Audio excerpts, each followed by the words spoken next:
नमस्कार, मैं शीतल पी सिंह, सत्यहिंदी.com पर आपका स्वागत है। हम लोगों ने कुछ दिन पहले यानी मैंने और राजू शर्मा साहब ने, जो रिटायर्ड आईएएस हैं और हमारे कार्यक्रमों में खासकर जब से कोरोना की महामारी आई है, एक विशेषज्ञ के तौर पर हमें उपलब्ध है और हम लोग लगातार उनके साथ बातचीत करके आपके सामने पेश होते रहे हैं।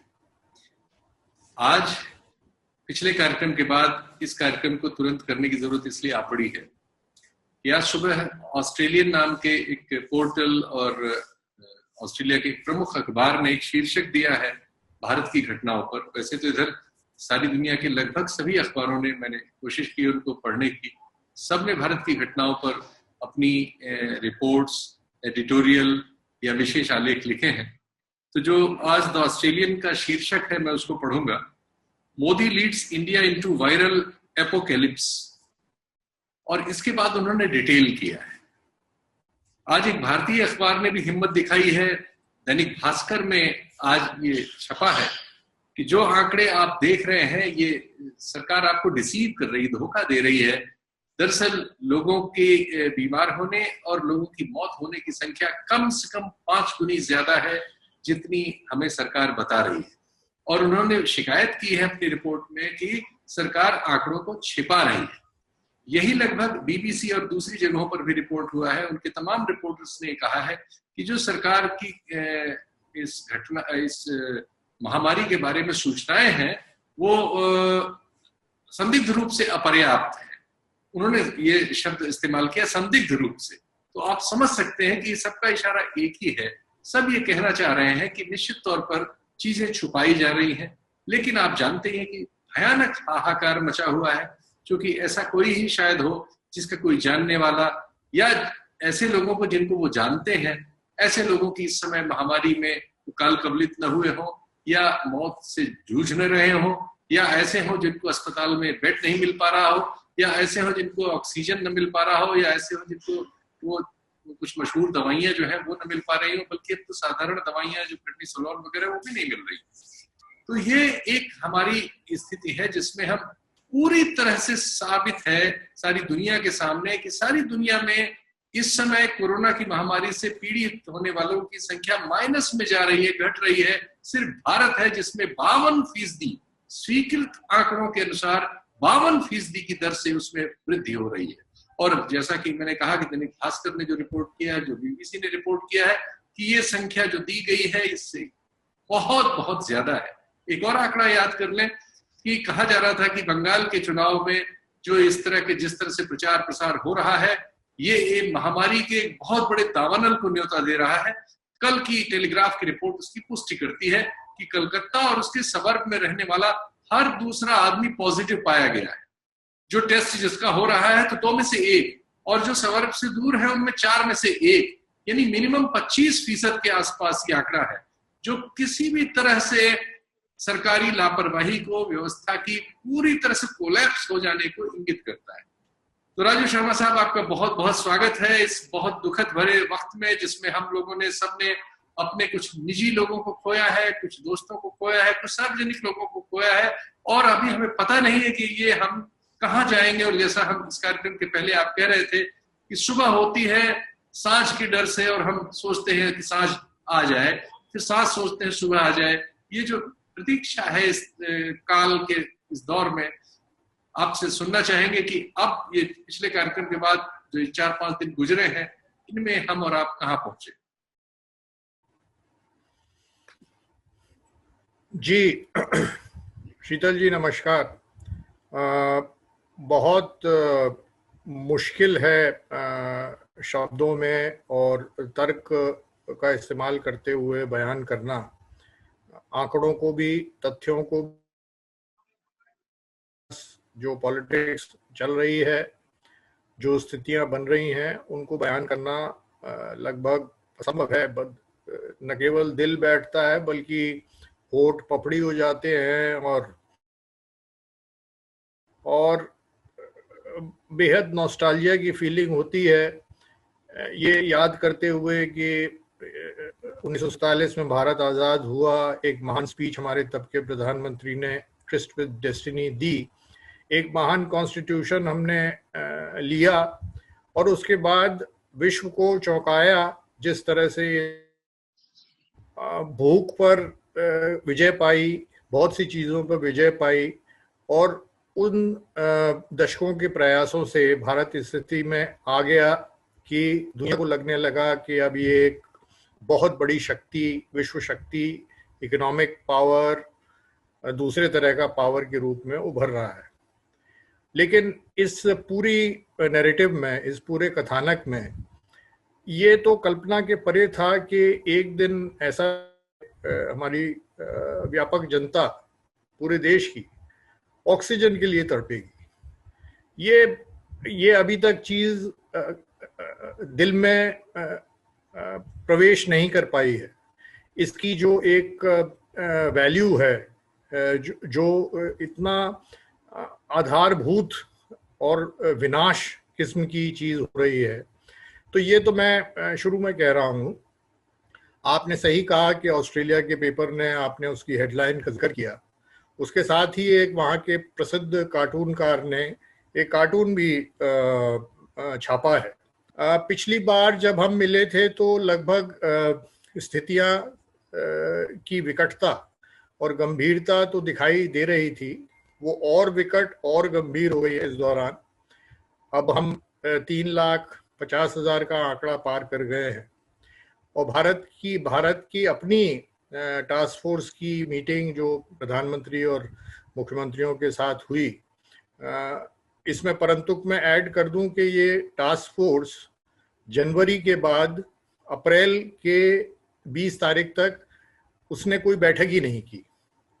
अब उसने बैठक दो ही कारणों से नहीं की होगी। एक तो ये कारण कि जरूरत ही नहीं थी बैठक करने की, चूंकि कोरोना पर विजय प्राप्त हो गई है। दूसरा कारण कि वो इस स्थिति में अपने आप को महसूस नहीं कर रहे थे कि बैठक करके हम एक्सपर्ट एडवाइस उस कक्ष में प्रवेश करा भी सकते हैं या नहीं जहां पर निर्णय हो रहे हैं। तो एक तरह से मैं अगर इसको सिंबल के रूप में, प्रतीक के रूप में रखूं, तो हमारे देश का जो प्रचुर ज्ञान है और जो कि दुनिया में अच्छी खासी महारत, निर्णय के दरवाजे पर आकर बाहर रुक गया। उसने भीतर प्रवेश नहीं किया, या तो उसे वर्जित किया गया या उसे प्रवेश की राह नहीं मिली। नतीजा ये हुआ कि एक व्यक्ति जितना भी महान हो, चाहे एक आत्मा हो, युग प्रवर्तक हो, लेकिन एक व्यक्ति के मस्तिष्क में उतनी चीजें होना संभव है जो कि ये एक नई महामारी, एक नया वायरस, उससे जूझने के और उनका प्रतिकार या उनका सामना कैसे किया जाता है। पिछले बार 4 दिन पहले जब हम मिले थे, जो मैं बात कह रहा था वो ये है कि उस मीटिंग में जो अभी हुई हाल में, भारत सरकार की तरफ से ही एक प्रोजेक्शन किए गए हैं कि उत्तर प्रदेश की संख्या डेली 1 लाख से ऊपर जा सकती है और राज्यों की 60-65 हजार जा सकती है। चपेट इस तरह की होगी कि जो कल्पना के परे है, और 6 लाख केस की तैयारी की सुगबुगाहट भी शायद वहाँ प्रस्तुत तैयारी होनी चाहिए खराब से खराब स्थिति में। ये तो भारत सरकार कई जगह ये चीज रिपोर्ट है, तो मैं मान के चला हूँ सही होगी। 2 चीजें इस बीच में साफ हो गई हैं। राजस्थान की बहुत ही बड़ी और बहुत ही विस्तृत और बहुत ही अच्छी रिपोर्ट लेख लिखकर प्रसारित की, छपी। राजस्थान में चूंकि संख्या अब जो बहुत कम होती थी 15,000 के ऊपर है और बहुत तेजी से वहां बढ़ रहा है।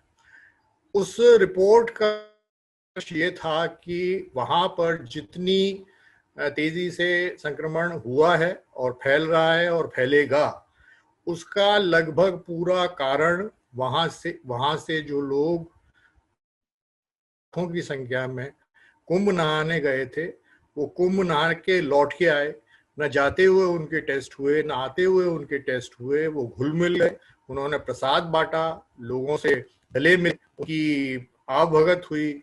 जयपुर, जोधपुर, उदयपुर में लौट गए।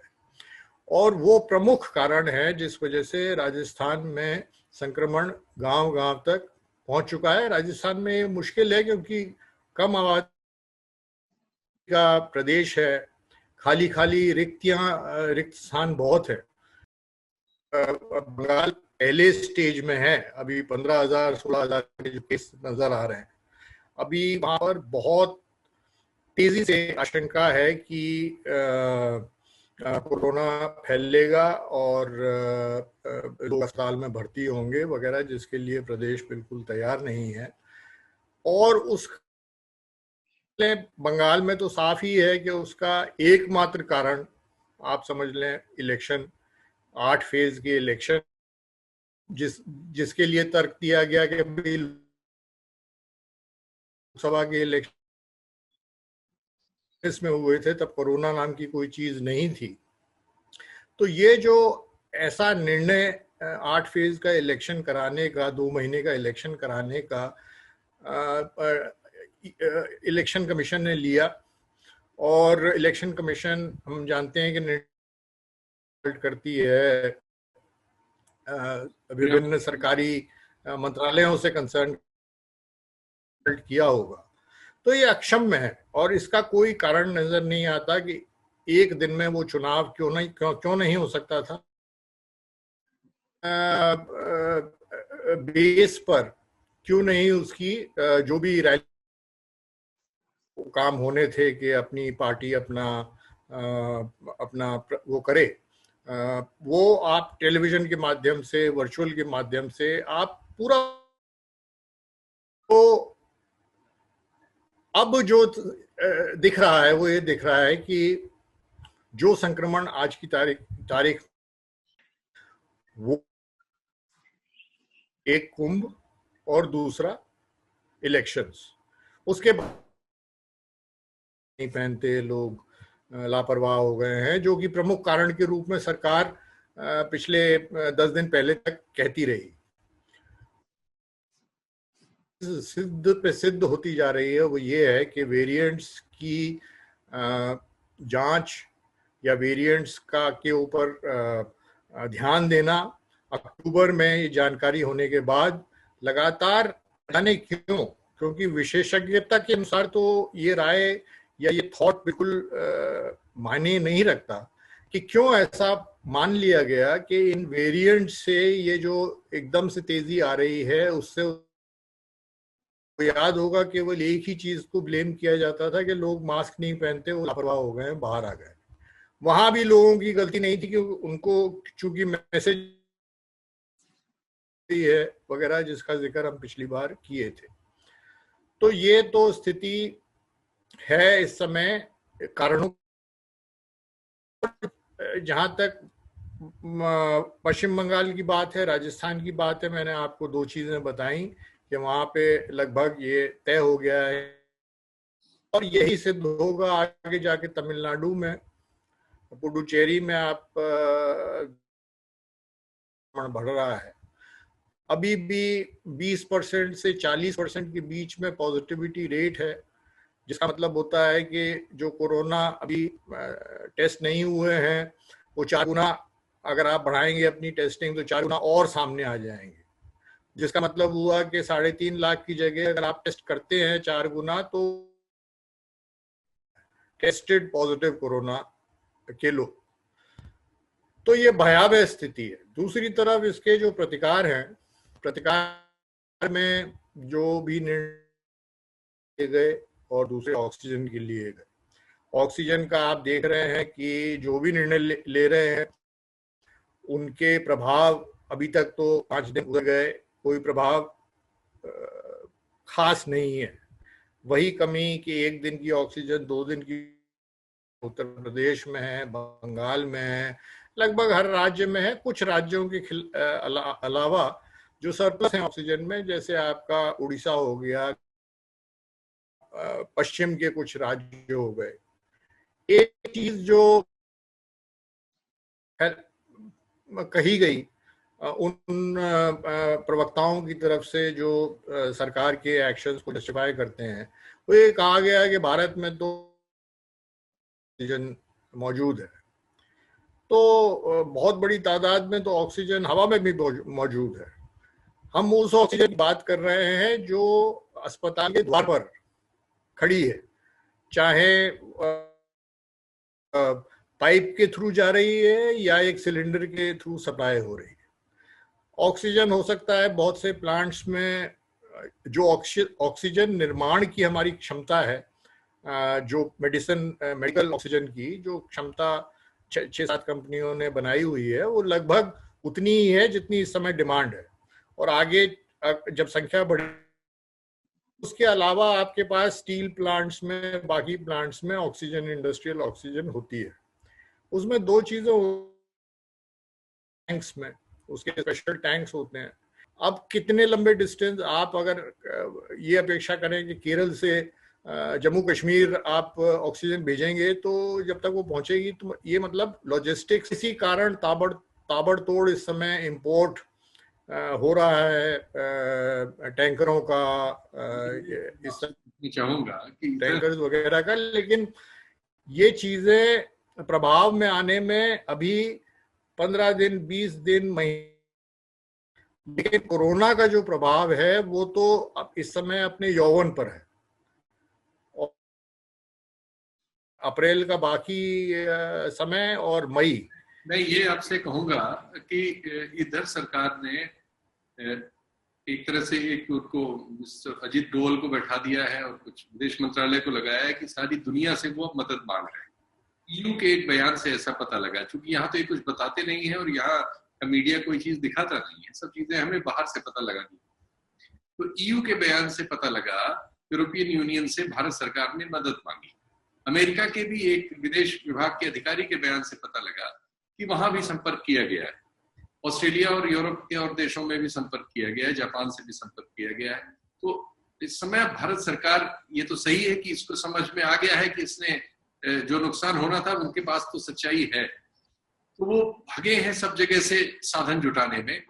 तो प्रैक्टिकली इन देशों से इस समय हमें क्या क्या मदद मिल सकती है? एक तो ये है कि ये टैंकर, क्रायोजेनिक टैंकर मिल सकते हैं जिनमें ऑक्सीजन भर के ले जाई जाती है, जिनकी संख्या हमारे पास मेडिकल ऑक्सीजन के लिहाज से कम है। तो ये एयरलिफ्ट किए जा सकते हैं एक हद तक, अगर किए जा सकें।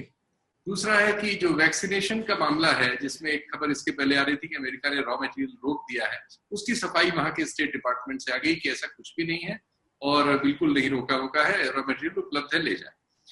तो ये जो दो पक्ष हैं, एक तो ऑक्सीजन जुटाने के लिए अंतर्राष्ट्रीय स्तर पर क्रायोजेनिक टैंकर्स की व्यवस्था, एयरलिफ्ट किए जा सकते हैं, क्या किस हद तक किए जा सकते हैं, और दूसरा कि क्या नाम, ये जो वैक्सीनेशन है उस कार्यक्रम को कितना तेजी लाई जा सकती है उसमें।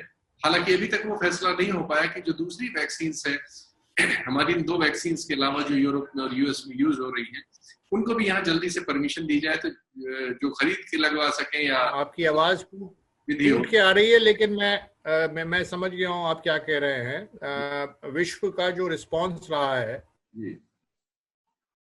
2 प्रमुख कारण है। पहला तो इंसानियत का कारण है, क्योंकि आप देख रहे हैं कि आज हैं 30% से ज्यादा मौतें हिंदुस्तान में हैं। लगभग सभी पश्चिमी नीचे की तरफ हैं। वैक्सीनेशन सक्सेसफुली बहुत देशों में हो रहा है, और उसके यूएस को जैसे मिले हैं कि यूएस को जैसे अच्छे परिणाम इस सेंस में मिले कि वहां पर जो वल्नरेबल ग्रुप है, जो ओल्डर ग्रुप, 50% कम हो गया। इजराइल का हमको पता है, ऑस्ट्रेलिया, न्यूजीलैंड का हमको पता है, दक्षिण साउथ ईस्ट एशिया के देशों का हमको पता है, रशिया में भी बहुत इम्प्रूवमेंट है। ब्राजील जैसा देश उतार चढ़ाव में लगातार चल रहा है, लेकिन इस समय उसकी स्थिति भी भारत से बेहतर है। तो 2 चीजें रिस्पॉन्स इमीडिएटली दुनिया से आए हैं। एक तो इंसानियत का नाता है, घबराहट है, जो हिंदुस्तान में ये संक्रमण फैला है, जो कि अनप्रेसिडेंटेड है, जो सबसे भयानक है 1.5 साल के कोरोना के इतिहास में। और खतरा उन देशों को ये लग रहा है कि एक तो ये नए वेरिएंट्स का जन्मभूमि बन गया है, और जितना ये फैल रहा है और जितने समय तक ये संक्रमण रहेगा उतना ही वक्त कोरोना को मिलेगा नए वेरिएंट्स पैदा करने में, और जो वैक्सीनेटेड लोग हैं उनके साथ संघर्ष करके नए नए तरीके निकालने में उन वैक्सीन से पार पाने के लिए। ये दुनिया के लिए, यूएस के लिए, यूके के लिए, बाकी वेस्ट के देशों के लिए एक आसन्न खतरा है। उनकी साइंटिफिक कम्युनिटी बहुत चिंतित है इस बात को लेकर। इसीलिए मेरे ख्याल से ये भी खबर है कि उनके एक्सपर्ट्स यहाँ आके राय देना चाहते हैं या इंटरैक्ट करना चाहते हैं, शायद आ भी रहे हैं। तो खतरा आगे हम सोचें तो खतरा ये है कि जो कंट्रोल की स्थिति आ गई थी और विश्व को ये फीलिंग होने लगी थी कि इस साल के अंत तक वैक्सीनेशन के जरिए हम पेंडेमिक को एंडेमिक कर देंगे, उससे आगे निकल जाएंगे कंट्रोल में, और अर्थव्यवस्था पर उसके बाद कंसंट्रेशन होगा, उस प्लान के ऊपर एक बहुत बड़ी छाया पैदा हो गई है। कहीं ऐसा ना हो कि हम दोबारा से स्टार्टिंग पॉइंट पे पहुंच जाए। ये दुनिया के लिए प्रॉब्लम है। इस वजह से मैं ये प्रबुद्ध देश, बड़े देश, विकसित देश पूरी ताकत से जो भी चाहिए यहाँ वो सहायता देने को तैयार होंगे, और इस संक्रमण को जितना जल्दी खत्म कर सकें, दबा सकें, इसके लिए वो तत्पर हैं। यहाँ के वेरिएंट्स के बारे में वो ज्यादा से ज्यादा इंफॉर्मेशन, सूचना और साइंस चाहते हैं। तो वहां से ऑक्सीजन से, मतलब कॉन्सेंट्रेटर से लेके ऑक्सीजन के टैंकर से लेके वो क्रायोजेनिक टैंकर से लेके हर चीज वहां से एयरलिफ्ट होकर यहाँ आ रही है। लेकिन वो उसकी तादाद इतनी होगी कि उसका प्रभाव कम से कम आगे 2 महीनों में थोड़ा बहुत होगा, लेकिन जो हो चुका है और जो स्थिति हमारी मेडिकल व्यवस्था की है उसमें मैं नहीं समझता कि हल्की सी कमी जरूर आ सकती है, लेकिन जो डैमेज होना है, जो डैमेज का ग्राफ है, वो लगभग अगले 15 दिन से 1 महीने में कम होता मुझे दिखाई नहीं देता। ये इस वाली वेव का पूरा खामियाजा या पूरा उसका परिणाम इस देश को भुगतना ही होगा, और वो परिणाम भयानक है। वो परिणाम बहुत बड़ी तादाद में है, बहुत बड़ी तादाद में ये त्रासदी है, लेकिन अब वो हो गया। अब हम जो काम करेंगे वो इसके बाद की इस वेव की समाप्ति या ये थोड़ी सी सीमित हो जाए और उसके बाद कुछ और नया ना हो। अब ये सारी दिशा उस तरफ जाएगी। लेकिन स्थितियां विकट हैं, जैसे मैंने कहा। कई लेखों में या कई लोगों ने इस तरह के संकेत दिए कि ये जो हमारे अस्पताल है ये इसके लिए जिम्मेदार है, वो का मुक्त नहीं करते, प्रबंध क्यों नहीं करते। मेरे ख्याल से बहुत भारी गलती है। इस समय आप उन्हें प्राइवेट अस्पतालों को कोविड सेंटर बनाते हैं, वो एक जनरल अस्पताल हैं, वो सबको ट्रीट करते हैं, वो बन जाते हैं प्राइवेट अस्पताल। अब इस समय वहां के डॉक्टर, वहां के डायरेक्टर, वहां का प्रबंधन मरीजों को देखे फोन पे लगा रहे हैं कि 2 घंटे बाद ऑक्सीजन कहाँ से आएगी। कितना बड़ा एक साइकोलॉजिकल प्रेशर क्रिएट।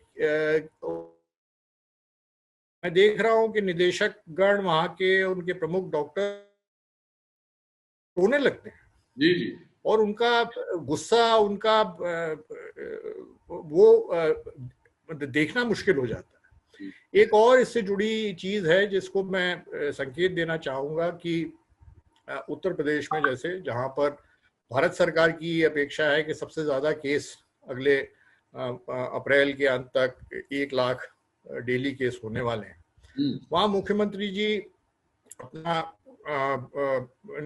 ने पहले कुछ बयान दिए थे, अब एक नए बयान के साथ उन्होंने शुरू किया की कि उत्तर प्रदेश में ऑक्सीजन की न कोई कमी है न कोई दिक्कत है जी सारे जिलों में। उन्होंने घोषणा की, जी केवल उन्होंने कहा कि भाई इसकी होर्डिंग हो रही है, ब्लैक मार्केटिंग हो रही है और हम इसको ठीक कर देंगे।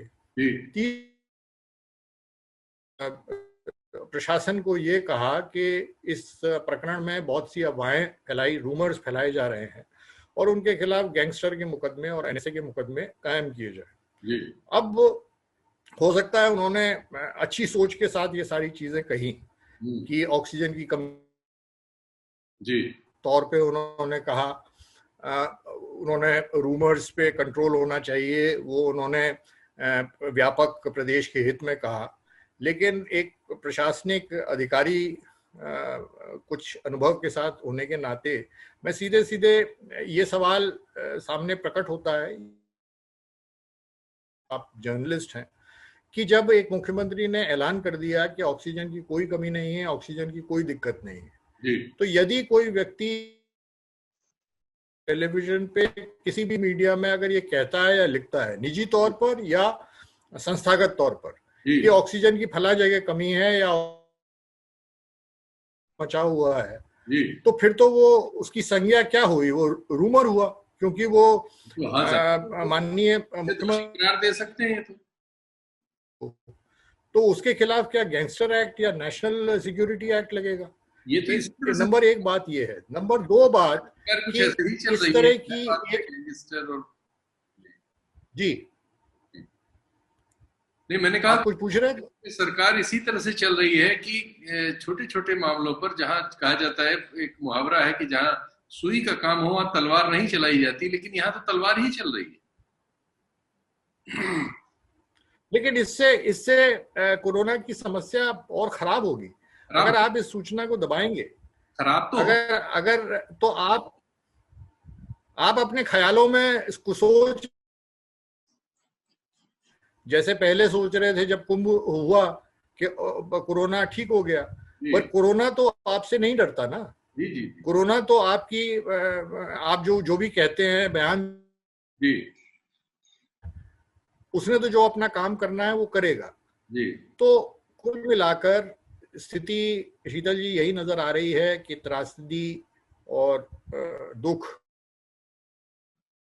कमर कसनी है और बहुत ही त्रासद सूचनाएं आएंगी।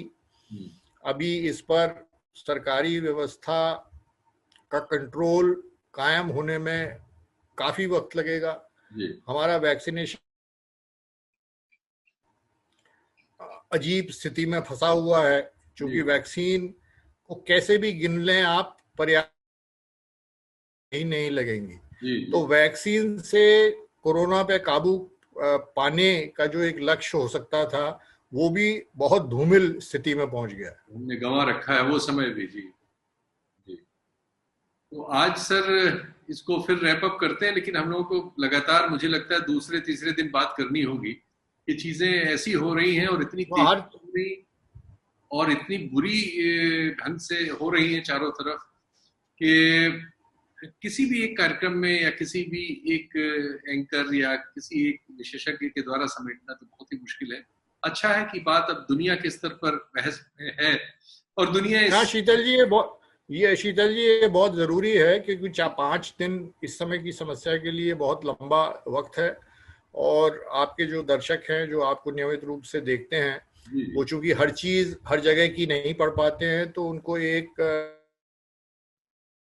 राय हम प्रस्तुत करें जो कि कम से कम आगाह करें,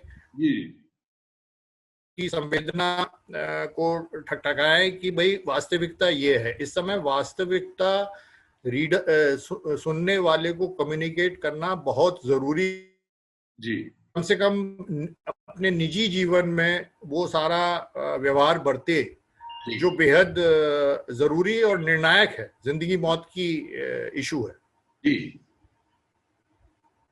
ठीक सर, बहुत बहुत शुक्रिया आपको, कम समय में आप उपलब्ध हुए। फिर आपसे बात होगी। नमस्कार, धन्यवाद। सत्य हिंदी का ऐप डाउनलोड करें गूगल प्ले स्टोर पर।